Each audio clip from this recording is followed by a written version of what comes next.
বিয়া কইরা বউ ঘরে আইনা কইলে মায়ের মতো, বউ তো তোর হারাম হইব আর জুতা খাইবি কত।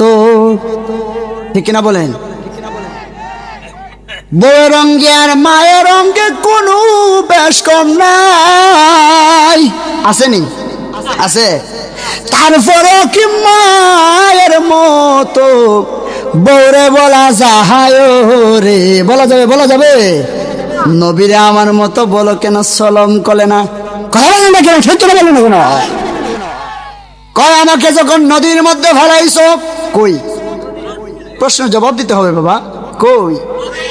আমাকে যখন নদীর মধ্যে ফেলাইছো, নদীর মধ্যে পালানোর পরে মাছগুলো বলে ইকরামা ইবনে আবু জাহেল, আমরা কখনো তোমাকে খাইতে পারবো না।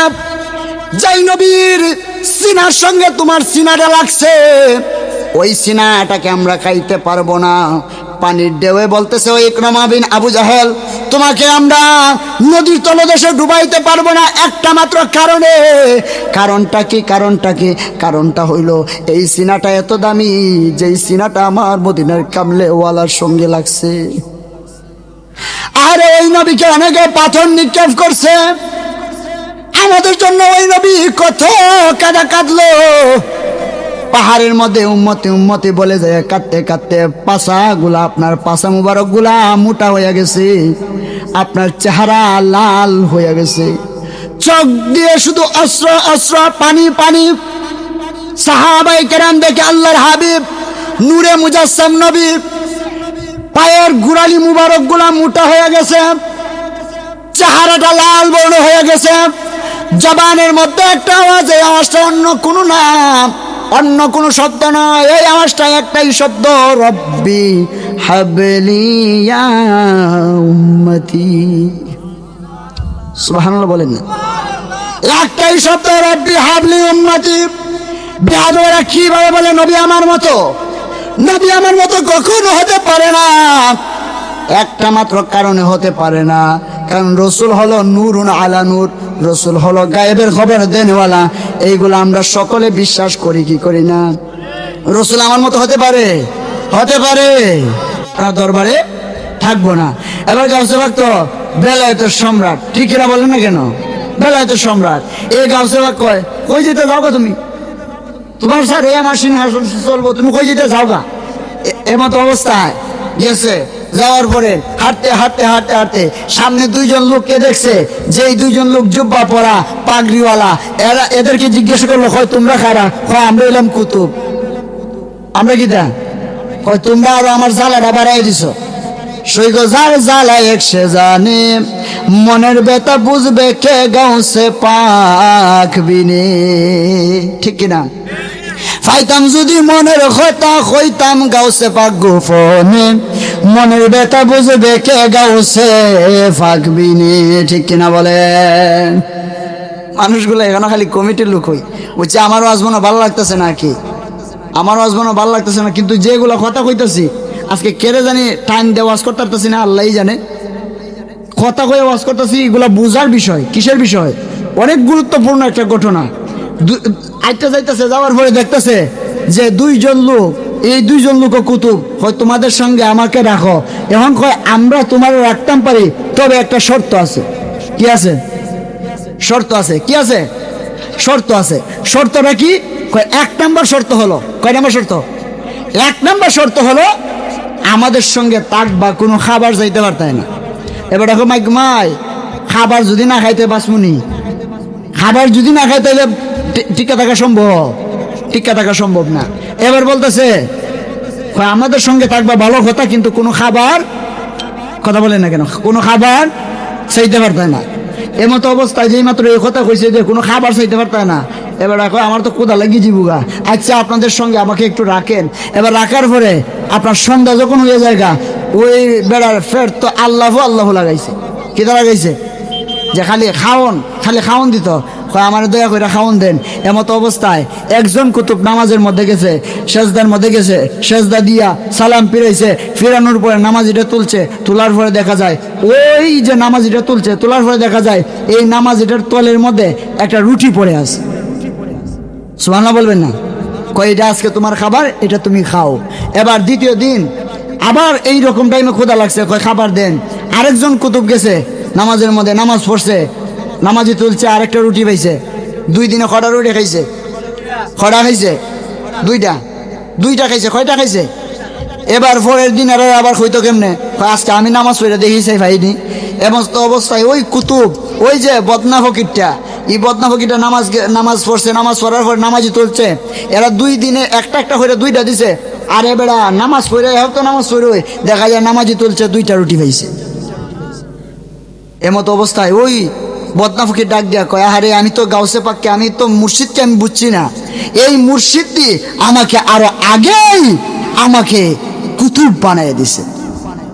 জোরে বলেন না সুবহানাল্লাহ। এই মুর্শিদ, এই পিসাবটি আমাকে আরো আগেই কুতুব বানিয়ে দিছে। আমার স্থান আর আপনাদের সঙ্গে থাকবো না, আমার স্থান আগের জায়গার মধ্যেই চলে যাবো। গাউসে পাকের দরবারে গেছে, যা কয়, ইয়া গাউসে পাক, আমি ভুল বুঝছি, আমাকে আপনি ক্ষমা করে দেন, আমি আর আপনার গোলামি ছাড়বো না। কয়, তোর কিতা হয়েছে রে? কয়, আমার তো আরো আগেই কুতুব বানিয়ে দিছে। সুবহানাল্লাহ বলবেন না?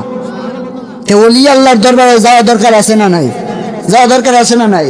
আচ্ছা, ওলি আল্লাহর মাজার জিয়ারত, এই জিয়ারতটা কি কোনো সময় পূজা হইতে পারে? পূজা হইতে পারে? আল হাক্কু মুরুন, হক কথা বলে দিয়ে যায়। অনেকে বলে আমরা মাজার জিয়ারত করি, আমরা নাকি পূজা করি। আমরা মাজারে যাইয়া পূজা করি না, আমরা মাজারে যাইয়া জিয়ারত করি। এই জিয়ারতের উসিলায় আল্লাহ রাব্বুল আলামিন বলেছেন, ওয়াত্তাকু ইলাইহিল উসিলা, এই বান্দা তারা উসিলা তালাশ কর। আমরা আল্লাহর ওলিদের উসিলায়, নেক বান্দাদের উসিলায় আল্লাহর কাছে চাই, আল্লাহ এই নেক আল্লাহর ওলির উসিলায়, নেক তোমার বন্ধুর উসিলায় আমাদের ঘরে নেক সন্তান দাও। আল্লাহ এই নেক বান্দাদের উসিলায়, আল্লাহ এই নেক বান্দাদের উসিলায় আমাদের জীবনের গুনাহ খাতা মাফ করে। বলে বলেন, ঠিক কেন বলে?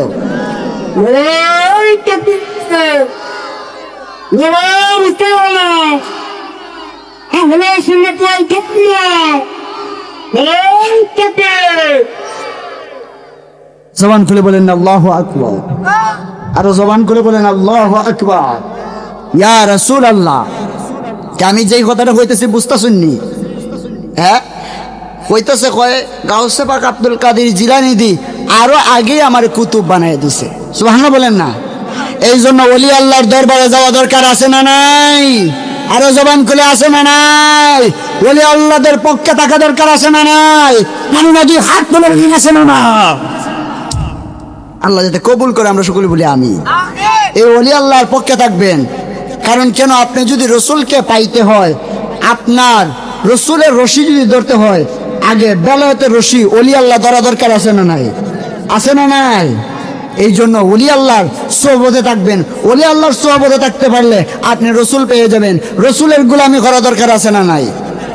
অনেকে বলে যে গুলামি নাকি খালি আল্লাহর। আরে রসুলের গুলামি করলে, এই যে আপনার রসুলের মহব্বতে যদি আপনি থাকতে পারেন, যেমন আবু জাহেল চিনুন না? আবু জাহেল খুব ভালো মানুষ আসলো না নি? আলামিন সাহেব খুব খারাপ মানুষ আসলো। তো আপনার আবু জাহেলের ঘরে একটা সন্তান ছিল। কি ছিল? একটা সন্তান ছিল, যে সন্তানের নাম হলো ইকরামা ইবনে আবু জাহেল। জবান খুলে খুলে কি আল্লাহু আকবার বলবেন না? ইকরামা ইবনে আবু জাহেল, যে ইকরামা ইবনে আবু জাহেল একটা আইন ফাঁস করছিল যে আমার বাতিজা মুহাম্মদের সঙ্গে দেখা করবা, যে আমার বাতিজা মুহাম্মদের সঙ্গে দেখা করবা, তাহলে কি করব? তাকে ফাঁসি দিব। তাকে কি করব? তাকে হত্যা করব। সুতরাং আমার বাতিজা মুহাম্মদের সঙ্গে তোমরা কেউ দেখা করতে পারবা? জবান করে বললেন পারবা? তারও একটা ছেলে নাম হইল ইকরামা ইবনে আবু জাহেল। ওই ইকরামা ইবনে আবু জাহেল রাস্তা দিয়ে যাইতেছে, যাওয়ার পরে দেখে রাসূল আকরাম সাল্লাল্লাহু আলাইহি ওয়াসাল্লাম আপনার গাছের গুড়ার মধ্যে বসে রয়েছে। এখন রাসূল আকরাম সাল্লাল্লাহু আলাইহি সাল্লামকে দেখার পরে তার অন্তরের মধ্যে মায়া লাগছে। কি লাগছে? জবান খুলে বলেন, কি লাগছে? আরে মায়া লাগবো না? যেই নবীকে আপনার জঙ্গলের পাখিগুলো সালাম দেয়, আমার নবী ডাক দিয়ে কয়, এ পাখিরা তোরা কারে সালাম দেস? এই পাখিরা বলে, ইয়া রাসূলুল্লাহ, আবু জাহেল যদি আপনাকে চেনে না, ইকবা যদি আপনাকে চেনে না, ইয়া রাসূলুল্লাহ, আমরা যদিও জঙ্গলের পাখি, আমরা জানি আপনি আখির নবী। আপনি কি নবী? আমরা জানি আপনি আখিরি নবী। ওই আখিরি নবীর উম্মত হওয়ার জন্য কত নবীগণ কান্নাকাটি করেছে, আমরা না চাইতে ওই নবীজির উম্মত হতে পেরেছি। এই জন্য শুকরিয়া আদায় করা দরকার আছে না না? একবার বলি বাবা আলহামদুলিল্লাহ, আরে জবান করে বলি আলহামদুলিল্লাহ। এই জন্য ওই ইকরামা ইবনে আবু জাহেল রাস্তা দিয়ে যাইতেছেন, যাওয়ার পরে দেখতেছে আপনার রাস্তার পাশে মুহাম্মদ রাসূলুল্লাহ সাল্লাল্লাহু আলাইহি সাল্লাম বসা। এই মুহাম্মদ সাল্লাল্লাহু আলাইহি সাল্লামকে দেখার পরে তার অন্তরে মায়া লাগছে। মায়া লাগার পরে আপনার তার কাছে গেছে, যাওয়ার পরে রাসূল আকরাম সাল্লাল্লাহু আলাইহি সাল্লামের সঙ্গে মুসাফা করছে এবং কুলাকুলি করছে। জোরে বলেন না সুবহানাল্লাহ। আমার যুবক ভাইয়েরা, মুরব্বী বাবাজিরা, যেই মাত্র রাসূল আকরাম সাল্লাল্লাহু তাআলা আলাইহি ওয়া সাল্লামের সঙ্গে কুলাকুলি করছে, আবু জাহেলের সাঙ্গ পাঙ্গরা দেখে ফেলাইছে। যেই মাত্র আবু জাহেলের সাঙ্গ পাঙ্গরা দেখে ফেলাইছে, এই ইকরামা ইবনে আবু জাহেলকে যেই মাত্র রাসূল আকরাম সাল্লাল্লাহু তাআলা আলাইহি ওয়া সাল্লামের কাছ থেকে আসলেন, এমতো অবস্থায় আপনার ওই আবু জাহেলের সাঙ্গ পাঙ্গরা বলে, তোমার আব্বা একটা আইন পাস করছিল যে আমার নবীর সঙ্গে দেখা করব, তাকে ফাঁসির কাস্টরে নিব। এখন তোমার ফাঁসি আগে হওয়া দরকার। তোমার ফাঁসি, কথা বলেন, তোমার ফাঁসি আগে হওয়া দরকার। এমতো অবস্থায় বলে, আমারে ফাঁসি দিবা পরে, আমার কিটা দিবা পরে, ফাঁসি দিবা পরে। আগে একটা কাজ করো। কাজটা কি? আমার হাত বাঁধো এবং পা বাঁধো, জবান খুলে খুলে কি আল্লাহু আকবার বলা যাবে না। এবার ইকরামা ইবনে আবু জাহেলের পুত্রের হাত বাঁধছে, পা বাঁধছে। হাত বাঁধার পরে গো, পা বান্ধার পরে বলে, কি করবো এখন? কয়, আমার মধ্য নদীর মধ্যে ফালাইয়া দাও। কই ফালাইতো? কই ফালাইতো? আমার এই মধ্য নদীর মধ্যে ফালাইয়া দাও। এবার ইকরামা ইবনে আবু জাহেলকে মধ্য নদীর মধ্যে ফালাবে। কয়, কেন? কয়, মধ্য নদীর মধ্যে যদি আমারে ফালাইয়া দাও, আমার হাত বান্ধা থাকবে, পা বান্ধা থাকবে। আমাকে যদি মধ্য নদীর মধ্যে ফালাইয়া দাও, সুতরাং ওই মধ্য নদীর মধ্যে হাত বান্ধা পা বান্ধা থাকবে, আমি সাঁতার দিতে পারবো না, ওই জায়গার মধ্যে ডুবে মারা যাইব। সুতরাং আমারে ফাঁসি দেওয়ার কোনো দরকার না। এমত অবস্থায় বলে, ঠিক আছে। তার হাত গুলা বাঁধছে, তার পা গুলা বাঁধছে। তার হাত বান্ধিয়া পা বান্ধার পরে গো, তাকে আপনার মধ্য নদীর মধ্যে ফালাইছে। ফালানোর পরে তারা নৌকা নিয়ে পারে আসছে। পারে আসার পরে দেখি তার কি হালত। এবার তারা দেখে ইকরামা ইবনে আবু জাহেল পানির মধ্যে ডুবে না, ইকরামা ইবনে আবু জাহেল পানির মধ্যে বাইসা রইছে। ইকরামা ইবনে আবু জাহেল পানির মধ্যে কি ডুবে, পানির মধ্যে বাইসা রইছে। তারা ডাক দেয়া কয়, কি রে, তার তো হাত বান্ধা পা বান্ধা, সে তো ইচ্ছা করলে পানির মধ্যে ডুবে থাকতো, ডুবে মারা যাইতো, সে মরে না কেন? সে কেন পাইছে? তাকে তুলে নিয়ে আসলেন। আসার পরে কয়, ওই ইকরামা ইবনে আবু জাহেল, পানির মধ্যে ফেলাইলাম, তুমি ডুবে মারা যাওয়ার পরে কেন তুমি ডুবো না? কয়, একটা মাত্র কারণে গো। কয়, কারণটা কি? কয়, কারণটা হলো আল্লাহ রাব্বুল আলামিন 1 নম্বর পরীক্ষা আমার কাছ থেকে নিয়েছে। এই 1 নম্বর পরীক্ষার মধ্যে আমি ইকরামা ইবনে আবু জাহেল পাস করছি। ইকরামা ইবনে আবু জাহেল কি করছে? কয়, 1 নম্বর পরীক্ষার মধ্যে আমি পাস করছি। কয়, এবার 2 নম্বর পরীক্ষার ফালা। কয় নাম্বার? কয় নাম্বার? পয়েন্ট গুলা ইয়াদ রাখবেন। কয় নাম্বার? 2 নম্বর পরীক্ষার ফালা। কয়, 2 নম্বর পরীক্ষা কি? কয়, 2 নম্বর পরীক্ষা হলো আমার হাত বান্ধিয়া, আমার পা বান্ধিয়া আমার মধ্য জঙ্গলের মধ্যে ফালাইবা। এই মধ্য জঙ্গলের মধ্যে যদি হাত বান্ধিয়া পা বান্ধিয়া ফালাও, মধ্য জঙ্গলের মধ্যে ফালাইলে গভীর রাত যখন হয়ে যাবে, আমার সামনে বাঘ আসবো, আমার সামনে সিংহ আসবো, বনের যত পশু পাখি আছে গো, এই পশু পাখিগুলো আমার কাছে আসবো, আইসা আমারে খাওয়া ফেলাইবো। সুতরাং আমারে ফাঁসি দেওয়া আর কোনো দরকার না। আবার ফাঁসি দেওয়া দরকার। এবার কয়, ঠিক আছে, এই প্রশ্ন তো আমি রাজি আছি। হাত বাঁধছে, পা বাঁধছে, বান্ধার পরে মধ্য জঙ্গলের মধ্যে ফালাইছে। ফালানোর পরে তার চলে আসছে। পরের দিন সকালে কয়, তার কি অবস্থা, তার কি হালত, তাকে যায় দেখে আসি। এবার গেছে, যাওয়ার পরে দেখা যায় তার আগের দিন হাত বান্ধা পা বান্ধা জঙ্গলের মধ্যে ফালাইছিল। পরের দিন দেখা যায় সে মরত কিনা, তার হাতের বান খোলা, পায়ের বান খোলা। জোরে বলেন না সুবহানাল্লাহ। এই জন্য আমার যুবক ভাইয়েরা, মুরব্বী বাবাজিরা, ওই ইকরামা ইবনে আবু জাহেলকে বলে, হাত বান্ধিয়া পা বান্ধিয়া তোমার মধ্য জঙ্গলের মধ্যে ফালাইলাম গো, তুমি তো হিসেবে মরে যাওয়ার কথা, তুমি কেন মরো নাই? কয় আমি কেন মরি নাই, আল্লাহ দ্বিতীয় পরীক্ষা আমার কাছ থেকে নিয়েছে, এই দ্বিতীয় পরীক্ষার মধ্যে আমি পাশ করলাম। জবান খুলে খুলে কি আল্লাহু আকবার বলা যাবে না? কয় দ্বিতীয় পরীক্ষার মধ্যে আমি পাশ করছি। কয় এবার তৃতীয় পরীক্ষার ভালা কইটা আবার কিতারি কিতা কয়?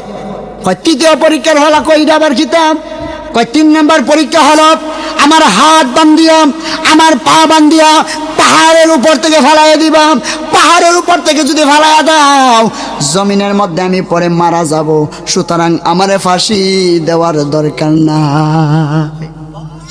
আমারে ফাঁসি দেওয়ার দরকার, কয় আমারে ফাঁসি দেওয়ার দরকার নাই, আমারে পাহাড়ের উপর থেকে ফালাইবা। এবার ইকরামা ইবনে আবু জাহেলকে পাহাড়ের উপরে নিয়ে গেছে। কই নিছে? পাহাড়ের উপরে নিয়ে গেল। পাহাড়ের উপরে নিয়ে যাওয়ার পরে ওই ইকরামা ইবনে আবু জাহেল আপনার হাত বান্ধা অবস্থায়, পা বান্ধা অবস্থায় পাহাড় থেকে আপনার মাটির মধ্যে ফালাইছে। ফালানোর পরে ইকরামা ইবনে আবু জাহেলের ওই সমস্ত সাঙ্গ পাঙ্গরা বলে তার হালত কি দেখে আসি। এবার মাটির মধ্যে গেছে, যায়া বলে দেখি তার কি হালত। এবার যেই মাত্র মাটির মধ্যে গেছে, যায়া দেখা যায় তার আঘাত লাগবে দূরের তাক, সে ব্যথা পাইবে দূরের তাক, তার শরীরের মধ্যে একটা আসরও লাগে না। মাওলা তুই রে তুই আহুয়ালা খের মাওলা তুই রে তুই মাওলা, বলেন না তুই রে তুই আহুয়ালা খের মাওলা, এ তুই মাওলা তুই রে তুই আহুয়ালা খের।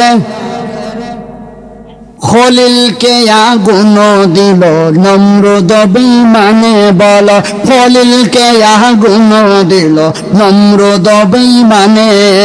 সেই আগুনের মাঝে আগুন ফুল বাগান দেখাইলি মাওলা তুই রে তুই মাওলা তুই রে তুই আউয়ালা আখিরে মাওলা তুই রে তুই। অনেক নবী, অনেকে বলেন নবী আমাদের মতো, বলে কি না বলে না? হয়নি? দু একটা কথা কইলে লসিব, ক্যামেরাম্যান আছে, এরা ইউটিউবের মধ্যে যাবে, ফেসবুকের মধ্যে যাবে, হাজার হাজার মানুষগুলাই দেখবে। নবীরে অনেকে আমার মতো কয় কি কয় না, ওই জন্যই একটা শান বলা লাগে।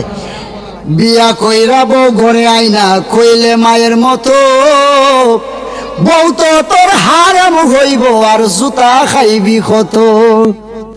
ঠিক কিনা বলেন? বউয়ের রঙ্গে আর মায়ের রঙ্গে কোনো বেশ কম নাই, আসেনি? আছে।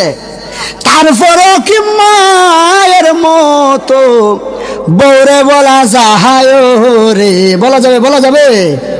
নবীরে আমার মতো বলো কেন সলম কলে না? কথা বলেন না কেন? ঠিক করে বলেন না কেন? সলম কলে না। এক বেড়া বয়ান করতেছে, কয় নবী আমার মতো। কি কয়? কয় নবী আমার মতো। ওয়াজ করে চোখ বন্ধ হইরা, কিতা হইরা? চোখ বন্ধ হইরা তাকায়া দেখে রে বাবা, সামনে একজন শ্রোতা নাই, মাইকম্যান বইয়া বইয়া কান্তাছে, মাইকম্যান বইয়া বইয়া। এই জন্য নবীর আমার মতো বলা যাবে? প্রশ্ন তো করছিলাম, মনে আসেনি? তারা লাইনমা দেখে, পাহাড় থেকে লাইনমা দেখে যে আপনার পূর্ব এই দুঃখ পাইব দূরের তাক, তার শরীরের মধ্যে একটু আসরও লাগে নাই। এবার বলে আর কোনো পরীক্ষা না, তুমি এখন 3টা প্রশ্নের উত্তর দাও। 3টা প্রশ্ন কি আপনার সকলের মনে আছে? পয়লা প্রশ্নটা কি দা?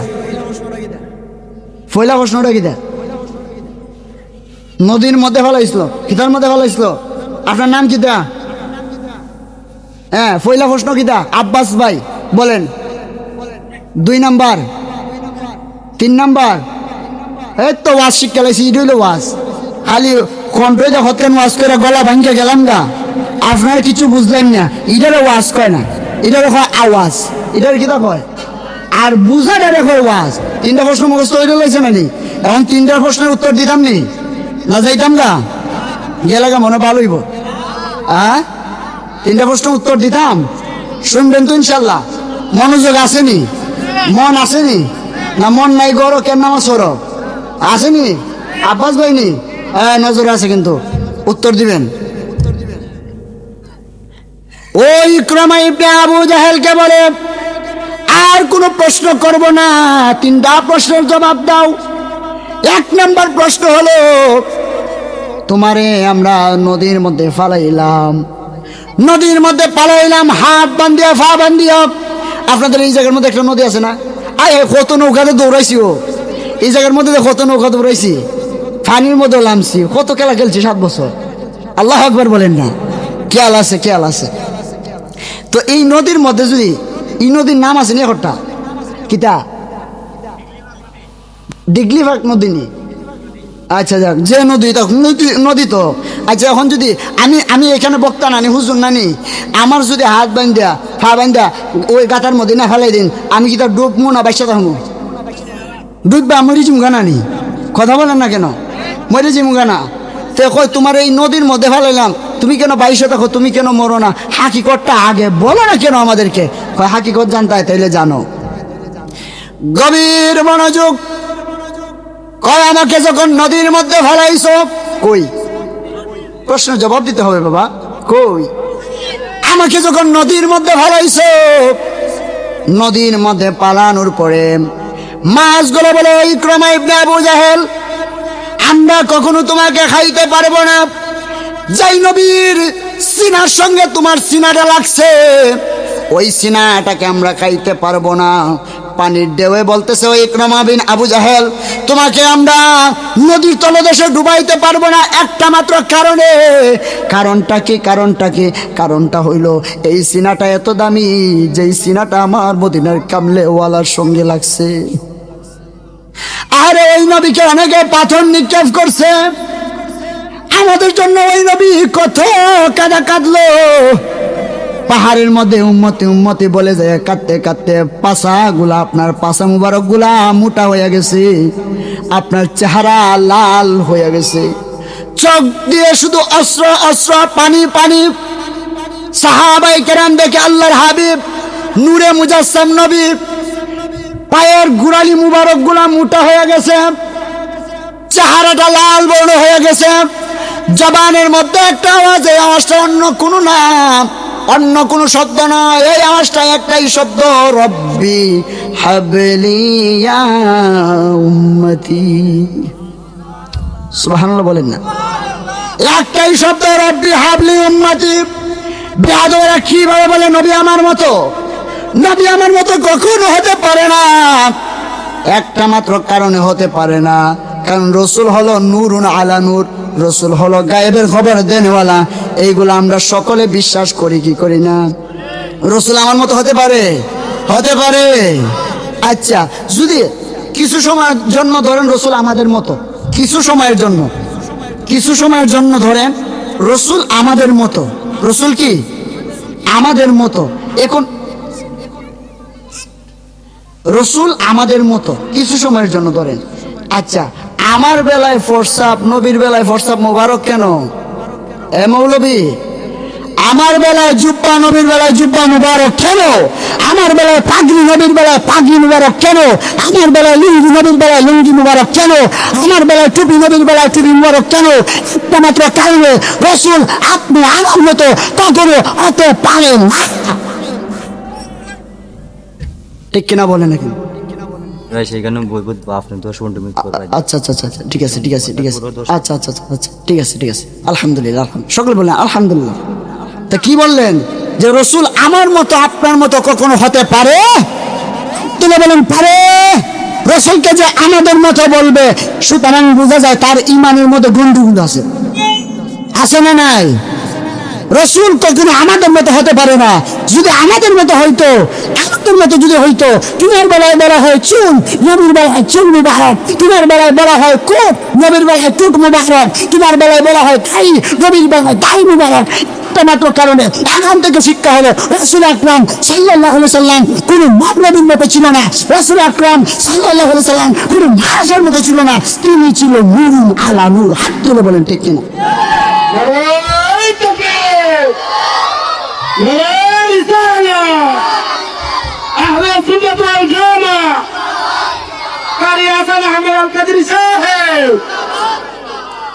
মারহাবা বলেন।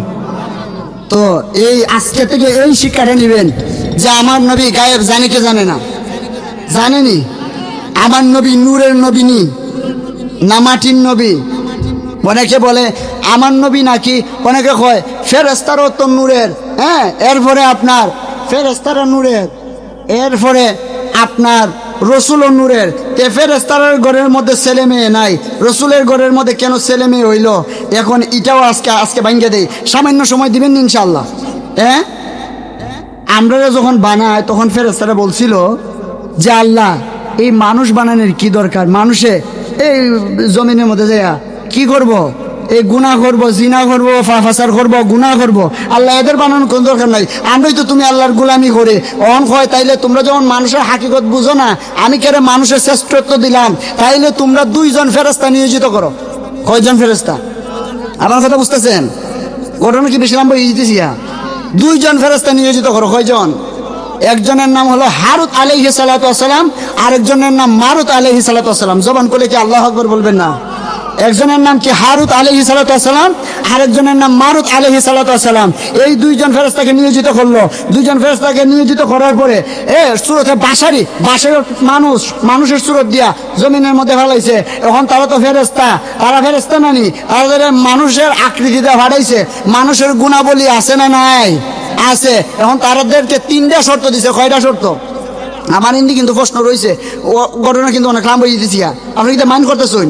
মাইন্ড করলে সাইন ভাই দেন না, মাইন্ড করলে কি দেখাই দেন না, সাইন ভাই দেন না। সুতরাং সাইন ভাইতে গেলে একটু কষ্ট করা দরকার আছে না নাই?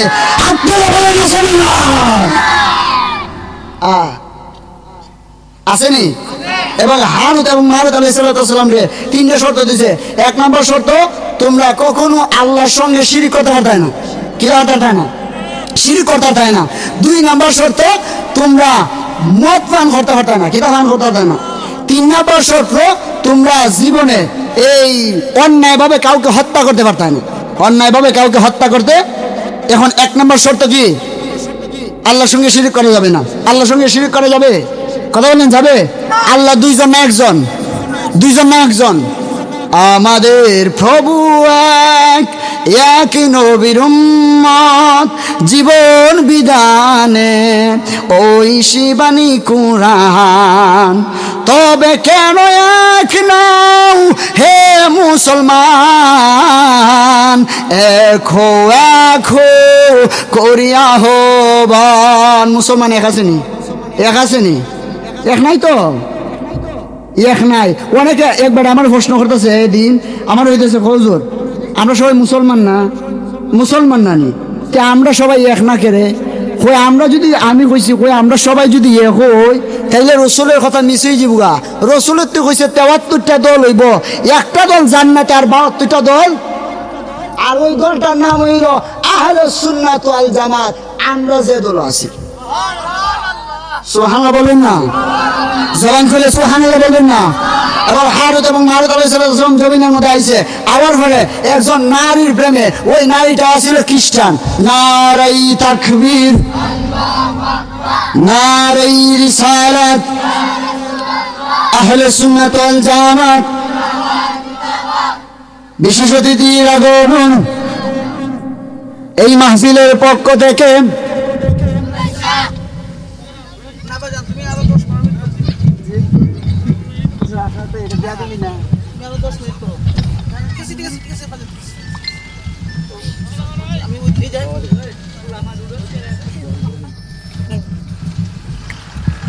আরো 10 মিনিট করো। আসলে তো হুজুর এটা বেয়াদবি।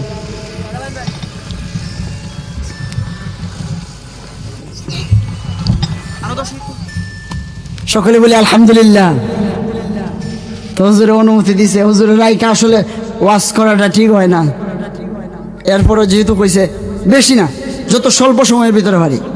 এই হারুত এবং মারুত আলাইহিস সালাম জমিনের মধ্যে আইছে, হয়ে আইছে জমিন আওয়ার ফরি দেয়া একজন খ্রিস্টান মহিলার প্রেমে পড়িয়ে গেছে। সুবহানাল্লাহ বলতেন না? কারণ যেই মাত্র খ্রিস্টান মহিলার প্রেমে পড়ছে, পড়ার পরে ওই মহিলাকে বলে আমরা তোমাকে বিবাহ করতে চাই। বিবাহ করতে রাজি থাকলে 1 নম্বর আল্লাহর সাথে শিরিক করতে হইব। নাউজুবিল্লাহ বলেন না? ওর ভাই আল্লাহ কইয়ে দিছে যে আল্লাহর সঙ্গে শিরিক করা যাইতো না, আল্লাহর সঙ্গে শিরিক করা যাইতো না। এখন কি করছে? ঠিক আছে, পরের দিন আবার কইতেছে কই বিবাহ করতাম, তখন কই 2 নাম্বার শর্ত, কই 2 নাম্বার শর্ত কি? কয় আমার একটা ছেলে আছে, এই ছেলেটার হত্যা করে দিব। তা আল্লাহ কইছে না নিজে অন্যায়ভাবে কাউকে হত্যা করা যাবে?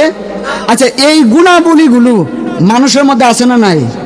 আর তাদেরকে তো সুরতে বাসারি দ্বারা দুনিয়ার মধ্যে ফাটাইছে, ফাটাইছে না ফাটাইছে না? ফাটাইছে। এমতো অবস্থায় 3 নাম্বার দিন বলতেছি এটা পারতাম না, হয় 3 নাম্বার দিন মদ পান করো। তারা কি করছে? মদ পান করছে। এখন মদ পান করে সেইটা সন্তানটারও হত্যা করছে। করার পরে যা আল্লাহর আইন অমান্য করছে নি? ওই আল্লাহ ফেরেশতাদেরকে বলতেছে তোমরা যে বলো মানুষ গুনাহ করবে, মানুষের গুণাবলী তোমাদের মধ্যে থাকলো তোমরা ওই পাপাচারের মধ্যে লিপিবদ্ধ থাকতা। বুঝতে পারছেন? এই জন্য মানুষদেরকে আল্লাহ রাব্বুল আলামিন শ্রেষ্ঠত্ব দান করছে। তো আমি যে প্রশ্নগুলো করছিলাম 3টা প্রশ্ন আমি ইনশাল্লাহ ভাঙ্গে দেওয়া যাই মুগা, আমি হুজুরের রেখে এটা আসলে একটা বেয়াদবি। তো যাই হোক, হুজুরে যেহেতু সময় দিছে, 1 নম্বর প্রশ্ন নদীর মধ্যে কেলা ছিল ভাই? হ্যাঁ, 1 নম্বর হলো নদীর মধ্যে। এবার বলতেছে নদীর পানিগুলো হইতেছে, ওই যেই নবীর সিনা মোবারকের সঙ্গে তোমার সিনাটা লাগছে, এই সিনাটা আমরা কখনো তলদেশে নিতে পারি না। এবার 1 নম্বর প্রশ্ন ভাঙছে। 2 নম্বর প্রশ্ন রাজি আছেন তো ইনশাল্লাহ? শুনবেন তো ইনশাল্লাহ? আমার যুবক ভাইয়েরা, মুরব্বী বাবাজিরা, 2 নম্বর প্রশ্ন কয়, আমি তাড়াতাড়ি বলতেছি হুজুর চলে আসছে। 2 নম্বর প্রশ্ন ইকরামা ইবনে আবু জাহেলকে বলে, আমরা যে তোমার জঙ্গলের মধ্যে রাইখাইলাম, এই জঙ্গলের বাঘগুলা তোমার কেন খায় না? তোমার হাতের বান কেন খোলা, পায়ের বান কেন খোলা? এটার হাকিকত কি? এবার ইকরামা ইবনে আবু জাহেল বলতেছে একটা মাত্র কারণ, আমি যখন গভীর রাত হয়ে গেছে আমি দেখলাম কিছু বাঘ আমার কাছে আসছে। এই বাঘগুলো আসার পরে বলে ইকরামা ইবনে আবু জাহেল তুমি ভয় পায় না, ভয় পাওয়ার কোনো কারণ নাই। একটা মাত্র কারণ, যেই নবীর সিনা মুবারকের সঙ্গে তোমার সিনাটা লাগছে, এই সিনাটা আমরা খাইতে পারি না। এই বাঘগুলা কি করছে বলে, তুমি একটু স্থির থাকো। এই বাঘগুলা ইকরামা ইবনে আবু জাহেলের হাতের বান খুলে দিছে, পায়ের বান খুলে দিছে, জবান খুলে খুলে কে আল্লাহু আকবার বলা যাবে না। 3 নম্বর প্রশ্ন, এই প্রশ্ন শেষ করে ইনশাল্লাহ চলে যাব। 3 নম্বর প্রশ্ন, পাহাড়ের উপর থেকে ফালাইলাম, মরো নাই কেন? একটা মাত্র কারণে মরি নাই। এই কারণটা হলো, পাহাড় থেকে যেই মাত্র আমারে ফালাইছো আমি দেখলাম একজন ফেরেশতা আসছে, যেই ফেরেশতার নাম জিবরাইল আলাইহিস সালাতু ওয়াস সালাম। এই জিবরাইল আলাইহিস সালাতু ওয়াস সালাম আসছে। আসার পরে জিবরাইল আলাইহিস সালাতু ওয়াস সালাম আসার পরে ডাক দিয়া কয়, ইকরামা ইবনে আবু জাহেল, আমি আসলাম তোমাকে রিসিভ করার জন্য। আল্লাহ রাব্বুল আলামিন পাঠাইছে, ওই জন্য ইকরামা ইবনে আবু জাহেলের শরীরে কোনো আঘাতের চিহ্ন পাওয়া যায় না। সুতরাং বোঝা যায় ইকরামা ইবনে আবু